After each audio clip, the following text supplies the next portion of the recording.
తెలుగువారి కొత్త సంవత్సరం ఉగాది నుంచి ప్రారంభమవుతుంది. ఈ పండుగ స్పెషల్ ఉగాది పచ్చడి.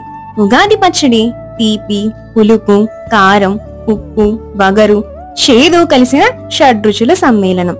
పచ్చడిలో ఉండే ఒక్కొక్క పదార్థం ఒక్కొక్క భావానికి, అనుభవానికి ప్రతీకగా నిలుస్తుంది. పులుపు కోసం చింతపండు రసం, నేర్పుగా వ్యవహరించవలసిన పరిస్థితులు. తీపి కోసం బెల్లం తురుము, ఆనందానికి సంకేతం. ఉప్పు, జీవితంలో ఉత్సాహం. కారం కోసం మిరియాల పొడి, సహనం. చేదు కోసం వేప పువ్వు, బాధ కలిగించే అనుభవాలు. వగరు కోసం మామిడికాయ ముక్కలు, కొత్త సవాళ్లు. ఇవన్నీ బాగా కలిపి తీసుకుంటే షడ్రుచుల మేళవింపు ఉగాది పచ్చడి సిద్ధమైనట్లే. ఈ షడ్రుచులలాని జీవితంలో ఎదురయ్యే ప్రతి అనుభవాన్ని సమపాలనలో స్వీకరించాలి అనేది ఈ ఉగాది పచ్చడి యొక్క సారాంశం.